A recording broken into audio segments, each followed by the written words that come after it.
Hello everybody, Seekanddestroy here with another Dota 2 Weekly. Joining me in order is, from Lane Buddies, Mech. How's it going, guys? And from, what's your team name? Absolute Entropy? Entropy? Yes. Tally. Joining us from AVG. Tally. Also AVG.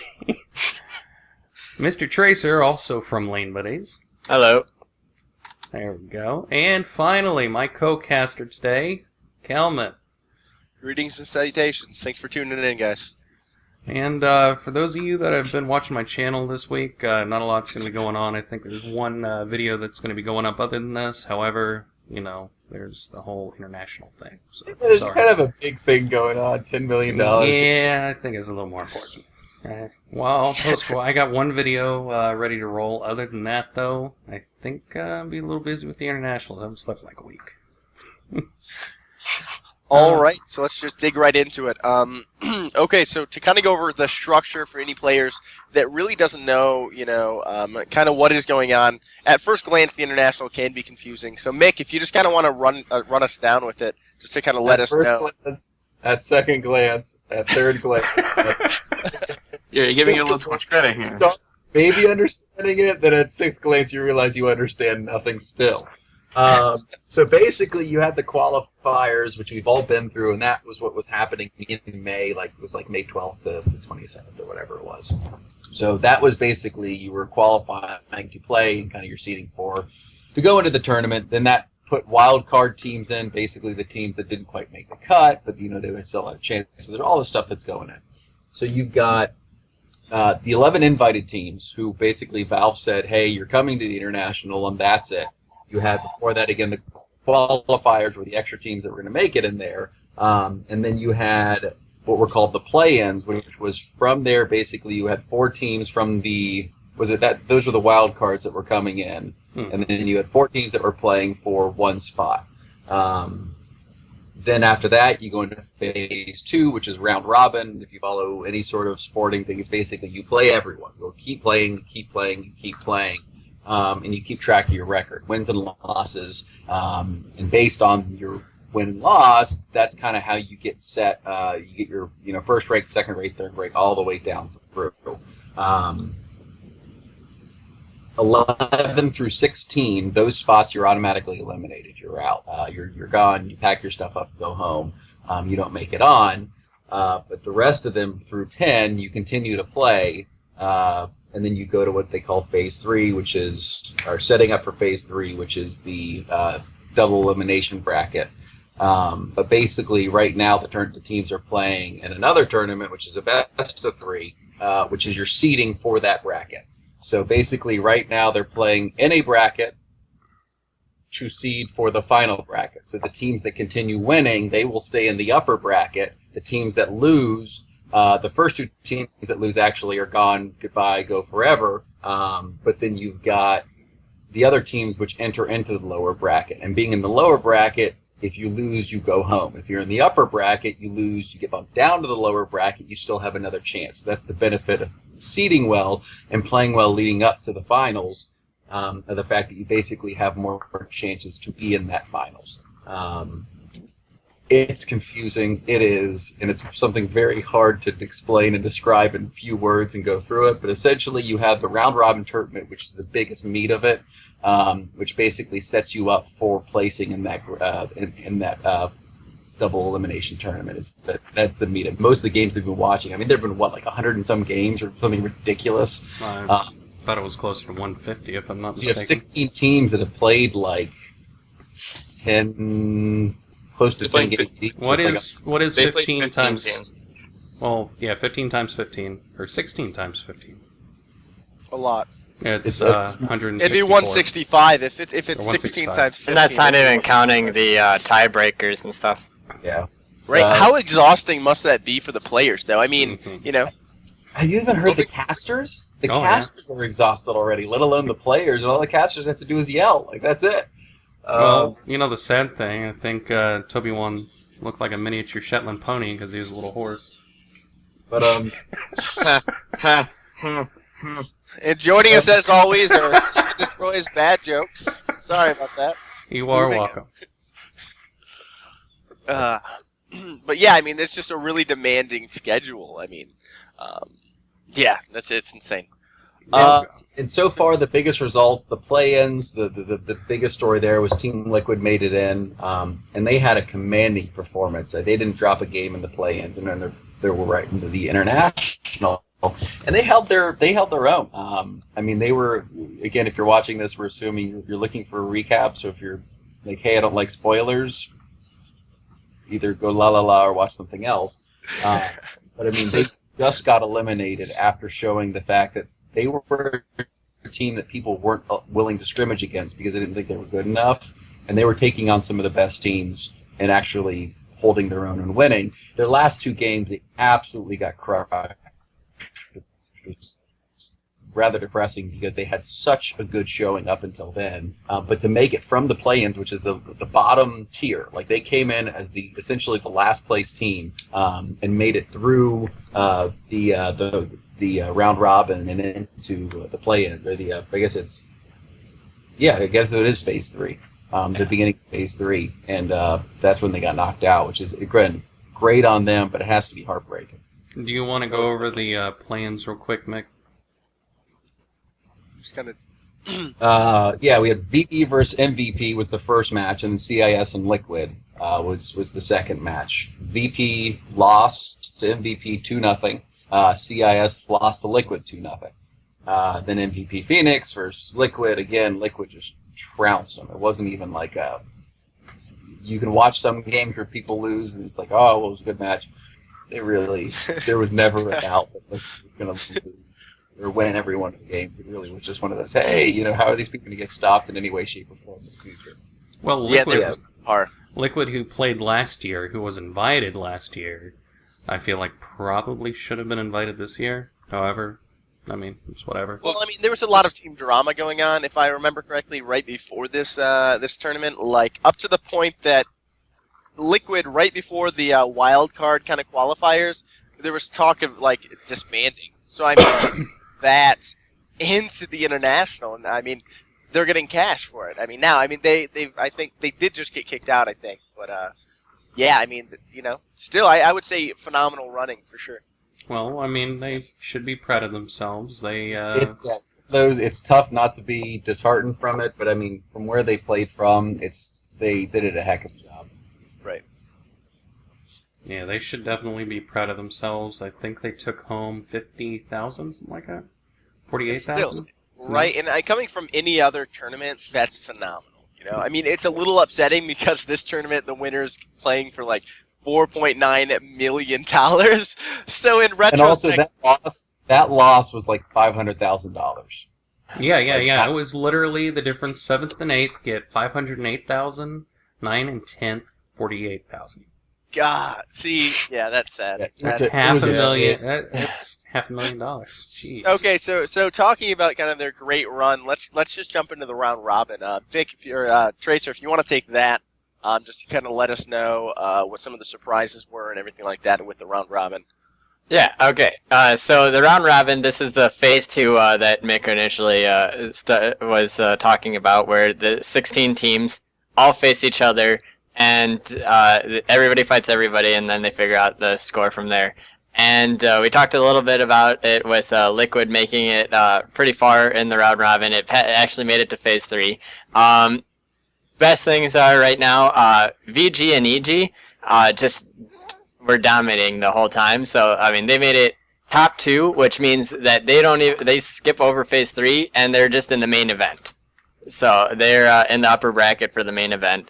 The other thing is they had a 3-way tie between Mouse, LGD, and Newbie, and unfortunately, through a tiebreaker, Mouse got kicked out from phase 3. The rest of them make it on to phase 3. And a notable loss is Alliance. The winners of last year's International, they aren't even making it to phase 3. They got knocked out at the round robin, which is quite surprising, in fact. Yeah, another one of the things that really shocked me, NAR, who beat Liquid to get into the tournament, like they got the guaranteed spot from like kind of the wild card gist. didn't even make it into Phase 3, whereas Liquid actually did. So, I mean, that's kind of a testament to like the skill that these guys are playing at. If you just have a couple of good games, it just propels you. And if you have a couple bad games, it doesn't matter if you were good a week ago, you know? Well, we talked about a couple of weeks ago about how horribly they did. Like, I can't remember what tournament it was. It was like Champions League? Was it Champions League? It was. The Summit? No, the Summit. There we go. In the round robin, they went 0-6. Yeah, they did not give a single game in that tournament. Well, at least in the LAN finals. Yeah, so, I mean, it's ridiculous. And the point that they beat Liquid is just, I think it's more about practice and doing and stuff like that. It seems like Liquid actually buckled down in practice for, 2 months straight. And I didn't see them in any tournaments or anything like that, so I think they just practiced themselves up. I want to say it was Liquid. They did it. They ended up hiring like a team coach. I'm pretty sure it was Liquid. It was one of the American teams, and what they did was they did a whole bunch of team building stuff and like basically went out and had fun together as part of their training. Which again, because they're like, look, these teams, it's great that you have individual skill and all this stuff, but when you're playing with people and you have a different attitude.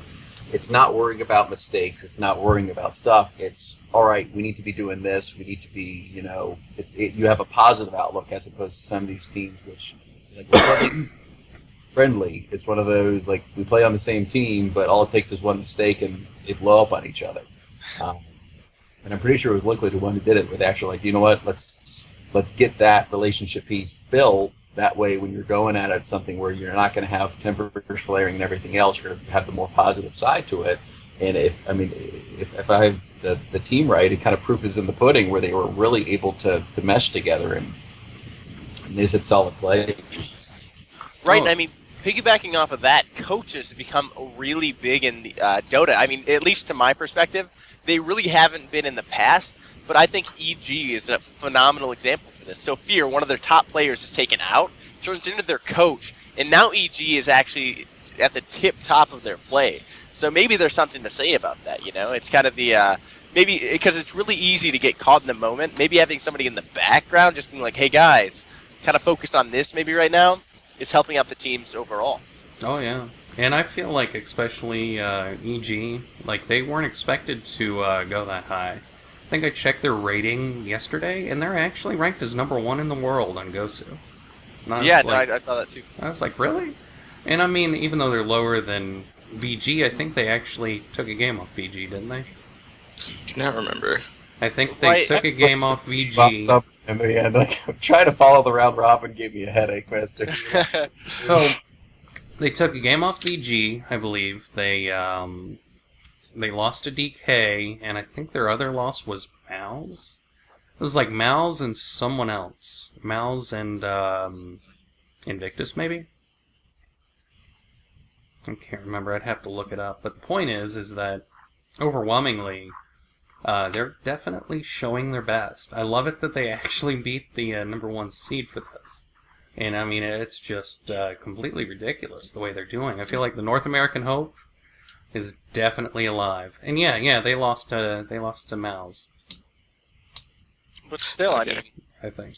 I mean, but it's so going to coming off of the round robin. I mean, so the top seed VG, 12 wins, 3 losses, but EG is 11 wins, 4 losses. So I mean, one thing is EG did actually take a game day 3 against the VG.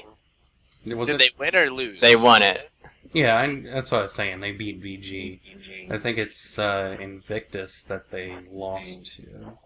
So they lost to DK, IG, and Cloud9. Oh, Cloud9. I thought it was Invictus. Damn. They did lose to IG too. Okay.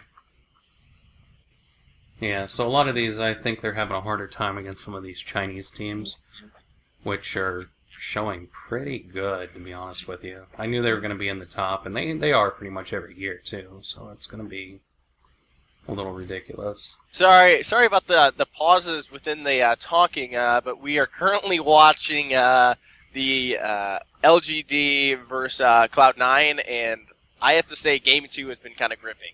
Just as a side tangent. My biggest thing right now with the VG is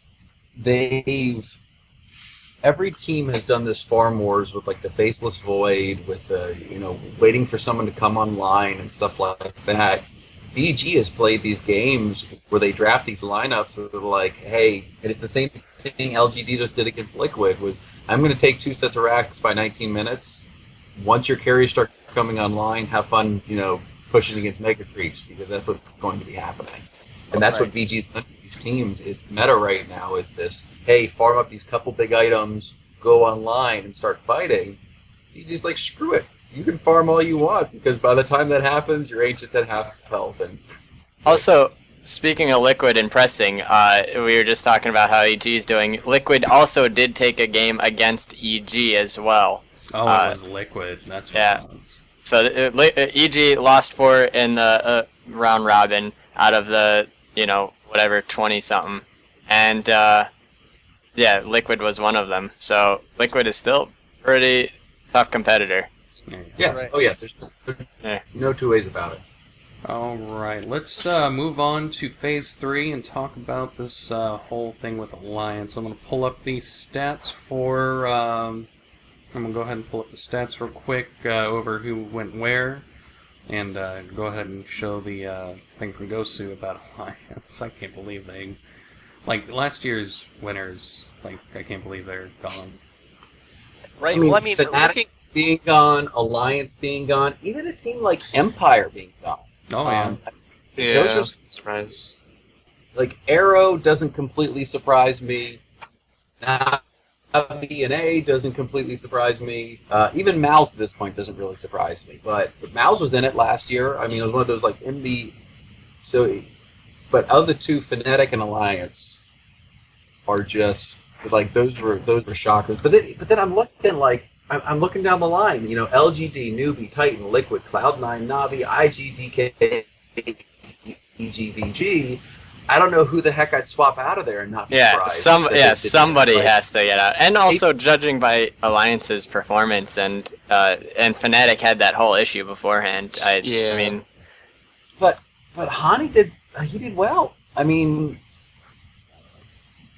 right? But I mean, looking at this international and then going back a year, I mean, last international, Alliance. I mean, no Tidehunter. Kind of a lot of the players went into Alliance and they just steamrolled from day one of the international, and it was pretty clear that they had, that they were expected to make it all the way. But looking at it now, with 1 or 2 games going either way, saying who's going to win at this point, it's a toss-up. It is definitely a coin toss for sure. And I meant so it's gonna be fun. I have to specify because I'll have the flames. The rage of the interwebs will be upon you. The interwebs will be mad at me, and I can't take the wrath of the interwebs. Yet again, just can't deal with it. I'm over it. Yet again, if you want to message Mick with your flaming, that's Steam ID. Okay, you want to continue on to Phase 3, Tally? All right. Yep. So, we already touched base on Alliance. Kind of fails going into Phase 3. Wait, going into Phase 3. First matchup, which happened earlier, was like Team Liquid versus LGD. LGD won fairly convincingly in those games. At least in the second one, it was very convincing. The first one was like half and half, I could tell for the most part. The LGD just took better fights. Did you guys watch those games? Wait, what was that? Sorry. Hey, LGD versus Liquid. Tally, I think your mic came unplugged or something. Try it now. One more time. Is this better? That's perfect. There we go. Try that again. I don't know why this mic worked. Anyway, Liquid versus LGD that happened earlier. That was right before Cloud9 LGD. LGD won fairly convincingly in the second game at least. In the first game it was like half and half. I could tell for the most part. It's just LGD took slightly better team fights. What did you guys think about that one? They were banking on farming Naga, so they couldn't take team fights, but they just had this giant nuke lineup, and while Liquid was running around trying to get Radiance up on Naga, they just blink in with Centaur, Nuke. I think it was that was the Centaur game. I think No, the second one was Centaur game. the second one was That was Invoker. No, they had Invoker a did really well. It was a Poker Centaur and someone else that just blinked in and just killed. No, Centaur was in that one. Yeah. Yeah. I think both of them, the LGD or not LGD, Liquid had a bit more farming, and LGD was like, well, we'll just go push and like win early because they both. Farming is not even like. That's putting it very, very just kind of low on the one. That was Liquid's plan, was farm up these heroes, and LGD was just like, nope, you can farm all you want. The second game, you are right, LGD had more of a late game than the first one. The first one, Liquid all the late game. I think what happened was, Liquid had been doing well. They were like, hey, this has worked for us in the past. It's a strategy we've used before. All we need to do is get a Radiance on this, split push, and then we'll be in a good position.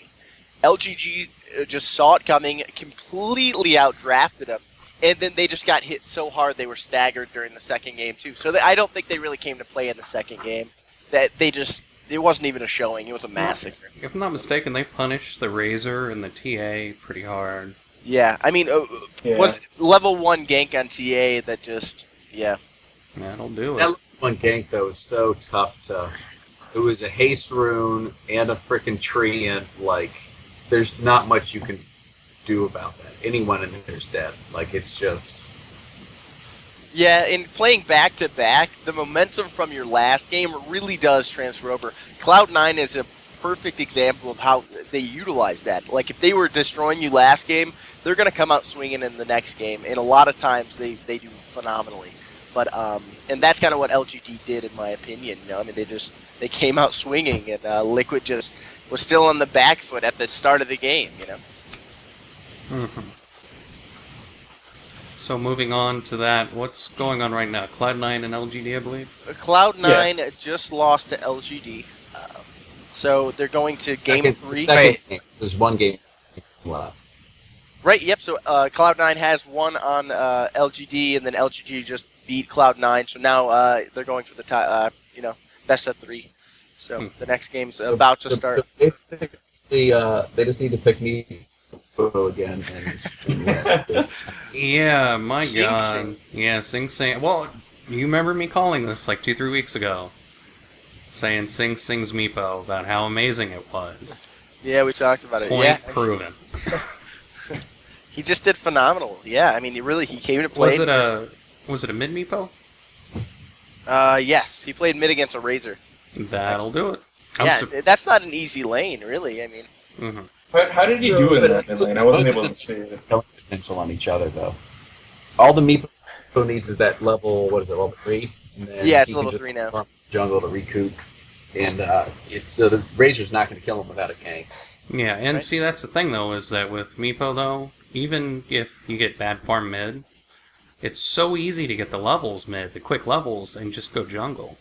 I don't think he did terribly bad in mid either, because I mean, like a lot of Razor's farm comes from stealing a lot of the attack damage from Meepo, and he just wasn't letting him do it. Yeah. Right, as soon as he got linked, he just ran away. And Yeah, I mean, and it's not like you don't have 4 other Meepos later on. well, if you're going into a game against Sing Sing, it's going to be, you just prepare yourself for a rough mid. That's just it. I love that. So. He's not even, like, mechanically the best mid out there. He's kind of like... He's just crazy. Like, he does things that are just, like, so out in left field that people don't know how to respond to him. Like, I mean, you have, like, S4 and stuff winning the mid challenge and stuff like that, but, like, they're more calculated and have, like, their... they have it's easier to predict what they're going to do. Sing Sing, you really just he's got crazy on his side in a good way. It's like you don't really understand sometimes what he's about to do until he does it, and you're like, that was either genius or completely retarded. Wow. Yeah, it kind of reminds me of the saying about pizza. Even if it's bad, it's still pretty damn good. Even if it's really burnt, it's still pretty good. Yeah, exactly.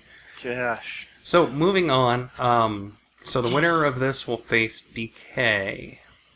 I'm assuming. I'm almost Yeah, going to right. put my money on LGD. I have to say one thing about the first game between Cloud9 and LGD, which was Pylai Dai's freaking bounty hunter. Mm-hmm. Oh yeah, my like 3 courier snipes. His Come whole on. mission, get a blink dagger, throw up orbs, and kill 4 freaking couriers. Yeah. Oh man, that's ridiculous. not Mission just the top of the team, but the amount of gold on the couriers was upward of like 3,500, 4,000 gold. Like it was insane. Yeah. Yeah, that's pretty crazy. Only- Plus all the track kills, yeah, he just helped them to such a gold advantage. With the Meepo, if you have that, yeah, not kind. So who do we think's gonna make it on? I mean, who do we think's gonna be upper bracket? Who do we think's gonna be lower bracket for Phase 3? Personally, my money, I don't know if they'll make it, but I want Cloud9 to be upper bracket just because I really enjoy watching them. For the other one, I'm always a Na'Vi fan, so they're kind of my 2 hopes to make it. And I think Newbie's going to get knocked out. Everyone else is going to lower bracket, in my opinion. What do you guys think? I don't know. I don't think Cloud9's going to make it. Cloud9 is the composition of pretty much the best Dota teams from TI2 and TI3, Tong Fu, and a lot of these other things. So, I mean, I'd like to see it. However, I think when it comes to all that, I personally feel like LGD might stand a chance. They're just on such a roll. DK, though, is such an opposing force right now. I think DK might take the upper bracket. Fair enough. What do you guys think? I mean, at this point, it's Monday's matchup. I think probably Titan will take it from Newbie, if I had to guess. I think Na'Vi will beat Titan. And then IG and Na'Vi, it all depends who shows up that day. I mean... Isn't that a repeat of TI2? Didn't Yes. IG win? Yeah, IG won 3-1. So who's everybody thinks Titan's gonna get eliminated? No, we think Titan's going to beat Noob. Oh, they think you're gonna beat Noob? Oh. Well, that's the thing. So Noob's gonna get eliminated. So you think Newbie's going to get eliminated by Na'Vi, and Na'Vi's going to beat IG? No, so Newbie and Titan are going to be tomorrow. They're the first matches to see who And gets only one of eliminated. Oh, yeah. I'm sorry. Yeah. So basically, whoever plays Na'Vi, whoever wins that game goes to the upper, isn't going to the lower bracket, essentially. Is automatically going to the main event. Whoever Yeah. wins out of those 2 are going to the main event. Whether it's upper or lower bracket, it's to be decided. So there's only one more team today and tomorrow that is guaranteed going to get eliminated. And that's going to be either Newbie or Titan. Yeah, the double elimination thing still confuses me. Kills me. You explained it very thoroughly earlier, and it's still confusing me every time I look at it. It's the double elimination makes a lot more sense once all the seats have been put in. Oh, yeah, we'll understand. Once we get to the next part, it'll be perfectly fine. It's just, this is really confusing. Yeah, because the next part is, standard across all the internationals. Once it's all happened and you get it lined up, you're like, oh yeah, but getting to that point, it's Right. every freaking mechanic possible for a tournament, throwing it in a bag, shaking it up, and then saying, all right, this is what we're going to do for this one, this is what we're going to do for that one, and let's bring some craziness because we're Valve. Oh, Scrabble Dota. So just to help all the viewers out, I'll link Seek and Destroy a link to Team Liquidation, which is the website I go to kind of sort through the chaos. And they just have a really good and user-friendly interface to kind of explain it all to you. So we'll pass that along. It'll be in the description below. Yeah, I will put it in the description. What I'm showing now is the intermediate, I guess you would call it, from, like I said, Gosu. And it's probably, it doesn't explain everything, but it shows everything. Right. Okay, so going into the casters for this international. It's a lot of the same thing. We've been moaning about how Fear, one of our favorite casters as of late, we just think he does a phenomenal job, isn't casting the international. It's to be expected. He's coaching a team, but still, Fear, if you're watching this, we like you as a caster. Maybe cash next year. Anyways, going on. So out of the people that were... I've ever heard in my life. So out of the people... If you happen to be watching our little thing on YouTube, just stay in. Please cast next year. So everyone that watches, feel free to like and thumbs up and comment about how much you want beer, Throw it. and we can make it. We can make the thing. Yeah, you know what? We'll just work on getting 1 million subscribers, and then somewhere in there he'll probably pay attention. Everyone And tweet it to Fear. Tweet it to Fear when you see this. That's all you All gotta do. all five of us will do it. All 5 of us. Oh, that is funny. Well, anyways, yeah. As soon as I said it, anyways. Going on from that, some of the casters that I personally just think did phenomenally. I really am liking Purge's like new to Dota tutorial, I guess, casting that he's doing. The first couple moments, I mean, probably up until about 15 minutes, he kind of goes over just the basics for the game. But then after that, I mean, he just kind of lets you know what the professionals see, as to what tower does what, whether this team won the team fight or this team, and he kind of goes over why and just kind of overall strategy. And really, I mean, I've thousands of hours into Dota, and I learned, like 5 or 6 neat tricks from Purchase channel. So even if you are a veteran, player, watching it for 30 minutes, you can probably learn a thing or two. Oh yeah. Well, not only that, it's him and Suns fan just make a great pair. One, it's a more entertaining, I think, in the sense of just kind of the banter that goes behind it, but also it's not even just like him trying to teach new people. He goes in depth about the mechanics of everything, so it's not just a new person oriented. He just focuses a lot on, all right, this is what this item does. These are the weird interactions. These are like possibilities. And as you said, Kalman, he really does look at this is what the pros are probably thinking. It's not as shouty as like a Toby one or something like that. You really don't. But he does like they geek out when something really cool happens. They're like, that was awesome. We'll let it happen. I'm going to tell you why in a second. That was so freaking awesome. And then they do it, and they break down exactly why. But he does. It's so funny when he nerds out about something. You can see his hand shaking like in your body. You're like, oh my gosh, oh my gosh, oh my gosh. Right, but then you go with his voice, and he's like, wow, yeah, guys, super cool. This is why. And it's so monotone. Like, it's funny. And they're so good at it too, because I mean, when you listen to Purge, he'll just rattle it off like it's second nature to him. All the different mana costs, different things like that. Why they would pick this item over that, and it just rattles it off like. Well, I mean, it's what he does all the time, so it makes sense. It's just. And he's not afraid to tell you how it is. I mean, he's like, oh, that was a dumb move. He shouldn't have done that. Yeah. And it's something that we wouldn't have noticed. But coming from him, you're like, oh, it was a dumb move. Do you guys remember? Really it contradicts their decision. Like, he's like, there's not a lot of times that I'll question a pro player, but this is why I disagree. Not just like, that was dumb, that guy's, he doesn't do it that way. It's like, look, this is why I would have, chosen something different, because this is what they're. So he actually breaks it down of, hey, you know what, that guy's a noob, like, uninstall GG. Well, I mean, Purge has always done a phenomenal job at that, I mean, even when somebody on his team does something dumb, he's not like, oh my god, that was awful. He's like, LOL, maybe try this next time. And yeah, I mean, he's just, if anyone hasn't watched Purge's channel and you're watching this channel, you need to watch Purge's channel. Phenomenal caster, phenomenal YouTuber. And then Purge, if you can reciprocate and sing that. And Purge, if you could just tell Fear about what we talked about. Everything's goes.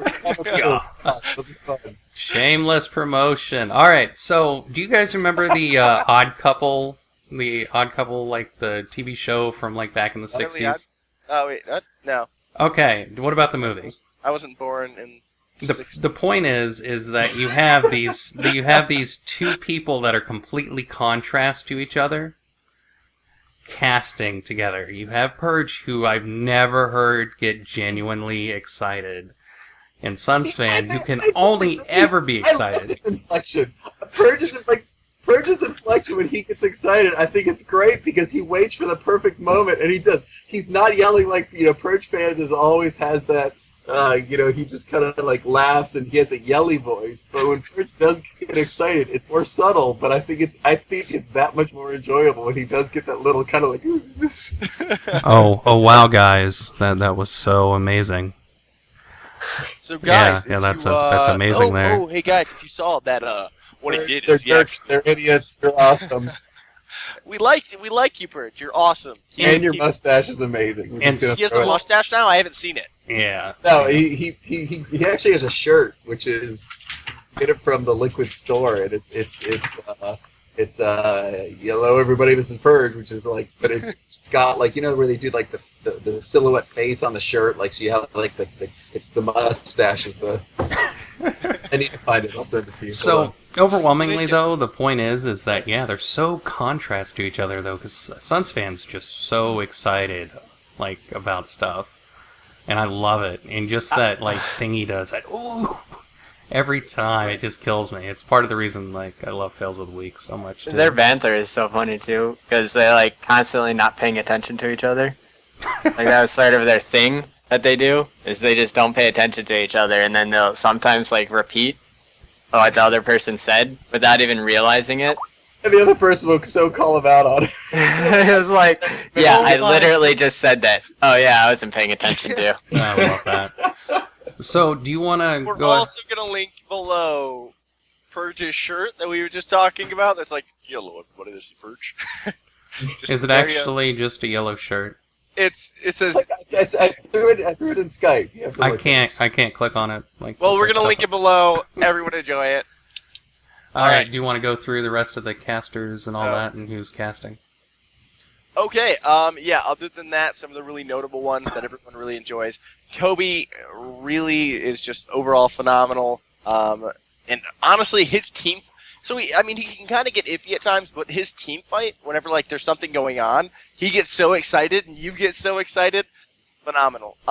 There is a caster who normally is like top of the bracket that is actually not co-hosting with Toby during the grand final. Seek knows a little bit more about that than I do, so I'm going to pass that on to Seek.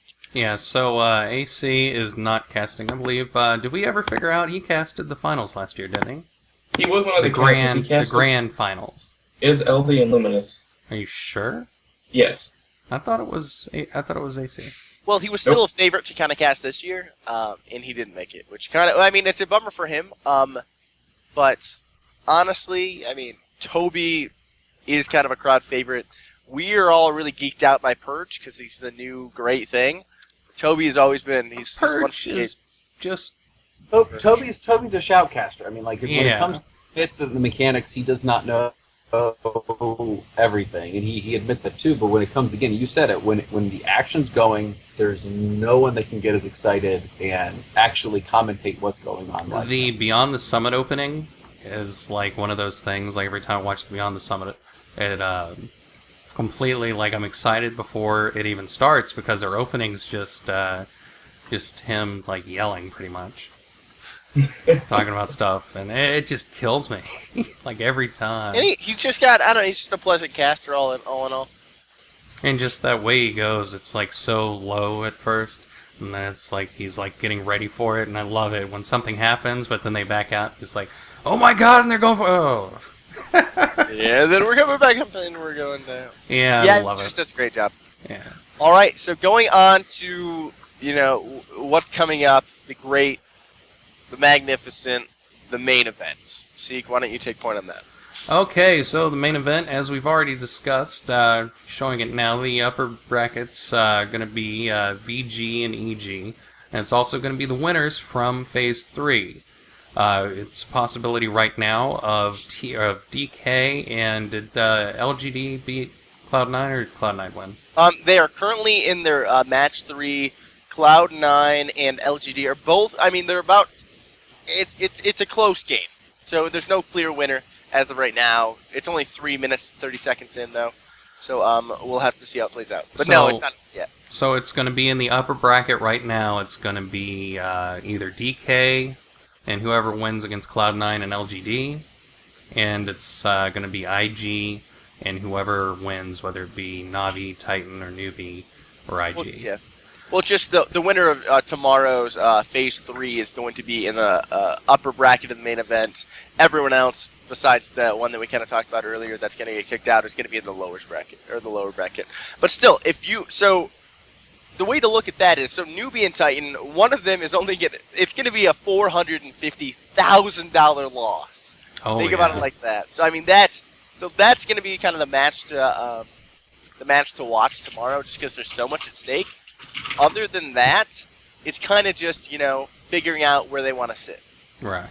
So going over there to the main event. Where do they want to sit? Yeah, someone's like, I really want to start in the lowest tier and just fight every single game, knowing I'm not going to win, or I could lose and be gone.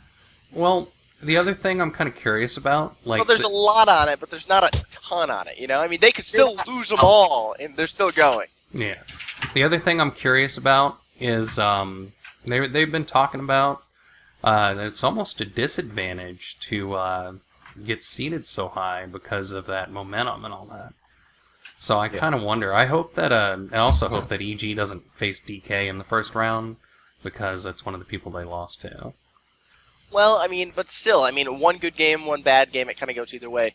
But yeah, so it's kind of a double-edged sword for VG and EG at this point, because they're not going to play for a couple more days. Mm-hmm. I mean, 5 more days until they play. They're probably practicing, and they're probably just regrouping.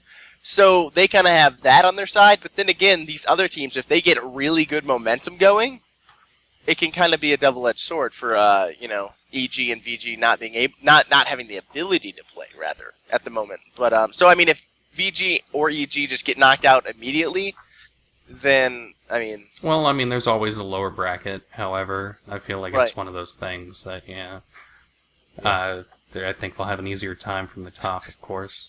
But going out of the chaos of the round robin, maybe it's a godsend. I don't know. I think too, like if the games continue like the round robin did, any team's gonna lose any day. It'll be done. Like there's like, even though there is some continuity with like EG and VG, like VG Gaming and those two, they've had some really solid. But like any team, any day, has just been like, hey, you know what? I suck, but you know what? Screw you. I'm gonna win today. It's really been like that the whole friggin' tournament. Oh yeah, there are teams that. Well, I've noticed there are teams like DK, or for example, DK beat EG, or Liquid beat.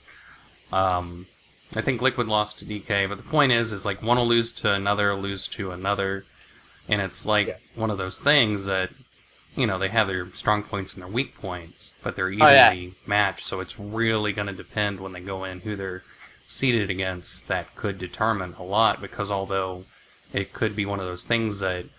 They beat team, say, EG beat Team Liquid. They're just hypothetically, I know they didn't. But then Liquid beat DK, and then DK beat... Well, before you go on with that, to drive your point, an actual scenario is the VG beat Liquid.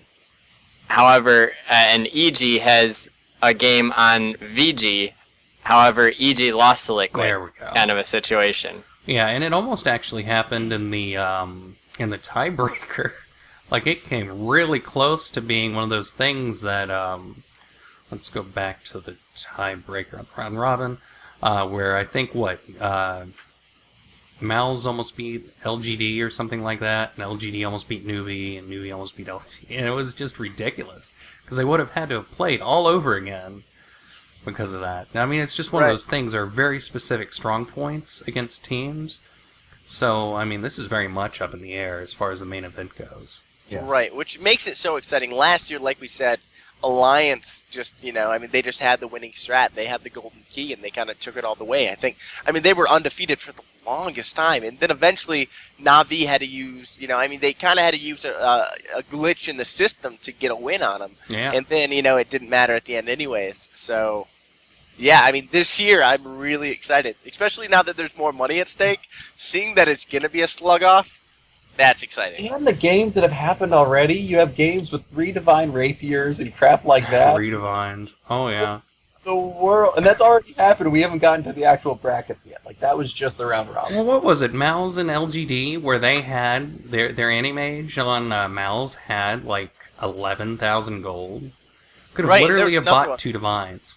Yeah, there was another one. There was one with, Ember Spirit had 3 Divine Rapiers, and they was fighting off after they lost pretty much all of their tier 3s and most of their Braxes. No, they lost all their Raxes. It was Mega Creep coming in. Yeah, later on they ended up losing. They had 1 set of racks. At that point, he had 2 Divine Rapiers. He had his Crit Stick. He had a Battle Fury. He had Boots of Travel.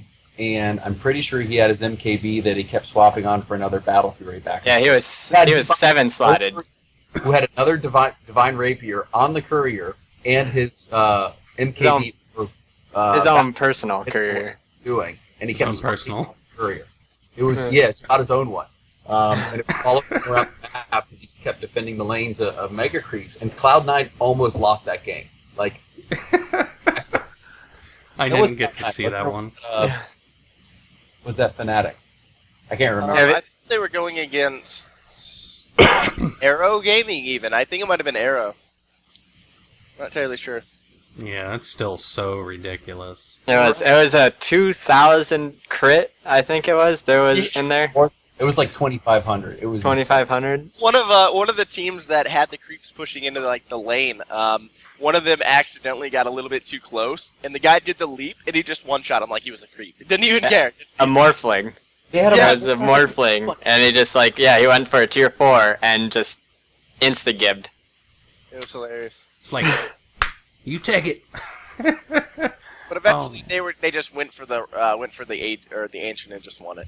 Yeah. It was definitely What I was think it? if it wasn't $10 million, they might have called GG before. You know, I mean, Yeah. that's kind of the excitement about having a bigger prize pool. People are even more invested than they normally would be. You know.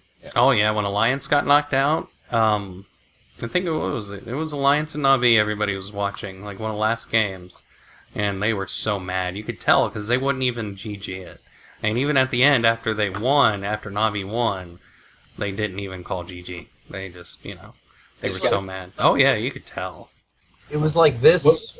Wasn't that a different one that happened? No, that was just the other day in the round robin. But even in these best of threes, you had GGs called in very short amounts of time, just because they know, all right, we'll just play the next one. That didn't happen for group stages for the round robin. Yeah. So going on, what was the other thing that I saw? There was like a 17-minute First Blood when they were at Tier 4. It was like DK and someone else. 17-minute First Blood. It was like That's DK and insane. Invictus, I think. What's your earliest Roche so far? So I know if I got it right. Negative. Is there a pre? It was like Negative? It was like 14 seconds. Wait, 14 seconds? Or is it pre-horn or after horn? Negative 14. So like 14 seconds before the horn goes. Wow. Bring it home. Bring it Wow. home for the Kalmanites. Oh, just as some closing remarks so everyone knows, Team Kalmanites in the Fantasy League, bringing it home. I have Sing Sing on my team, Mushi, and just destroying the entire bracket. So much so that everyone just isn't paying attention anymore. How was your 1v1 against a Coddle again as Invoker? I just would like to... It didn't go as expected, but I found solace in my Fantasy League. Wow. So I slept at night just fine. Okay. Yes, I do remember you losing Invoker to a Coddle. That was kind of funny. That was a fun watch. Was it? Yeah, I mean, I think he took your tier 3. Taking your tier 3. It was You a couldn't hard get a game. tier 1. I'm over it. All right, so moving on to the compendium real quick before we close this out. Compendiums, as of right now, has not been open for the main event predictions. As of right now, just the way things are going, some of the things that you can really look at, like the most ban, I think, changed to Lycan. Makes sense. He's such a pushing power, you know?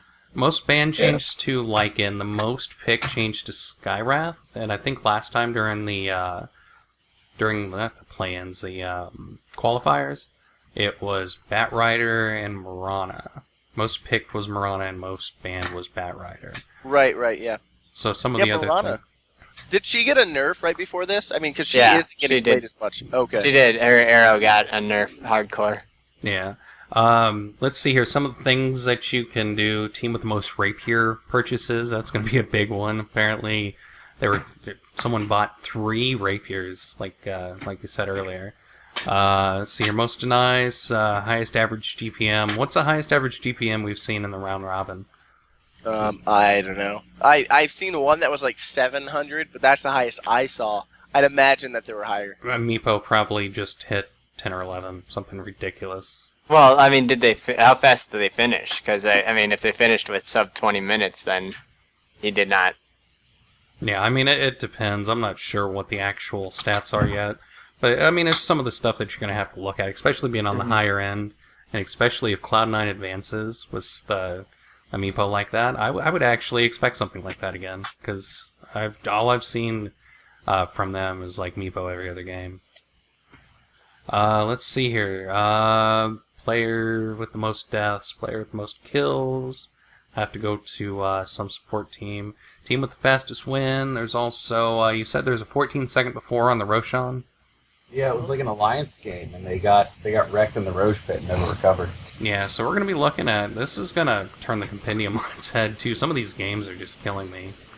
Right? I think a 17-minute first blood is probably the most ridiculous thing that I've seen in the tournament so far, though. You're threatening tier 4, or no, yeah, threatening tier 3 before you get a first blood. I don't know. This has got to be like... Teams are just being really cautious, you know? Highest GPM per game is Siler, and that's per game, though. Let me check the compendium real quick with the highest GPM, what it is. Player with the highest average. Yeah, that's across all games. Do they have it? Siler. In a single game. See. Yeah, there's player with the highest GPM in a single game as well. Yeah, So Siler? No, he has the highest average. Most kills per game is Ferrari. Most hero damage per game. Always want to fly as the most best per game. 7.1.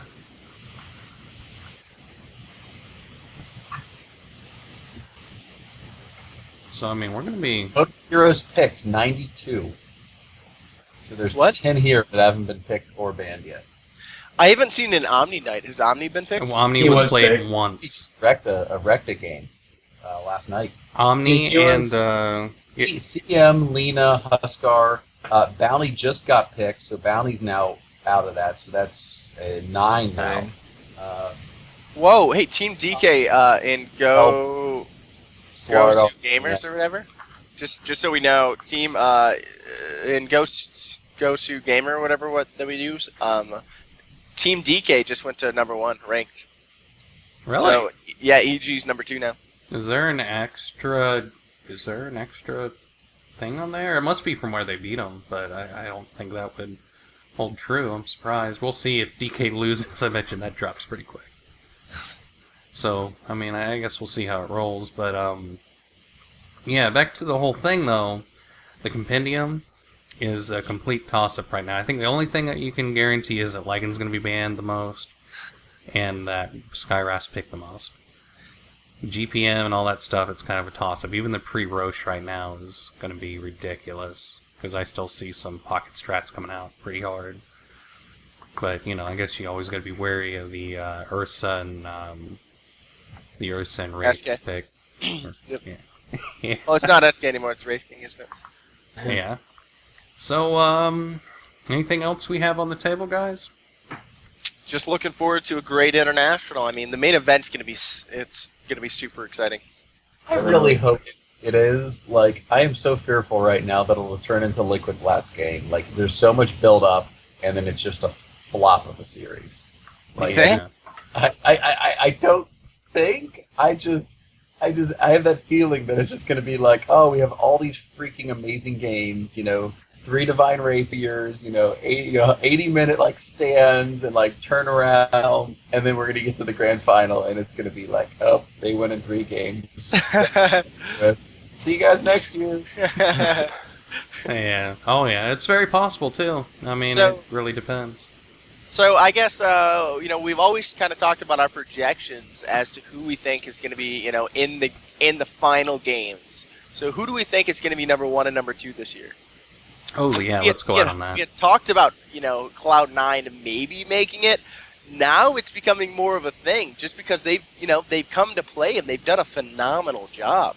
Honestly, they're probably the ones I enjoy watching the most.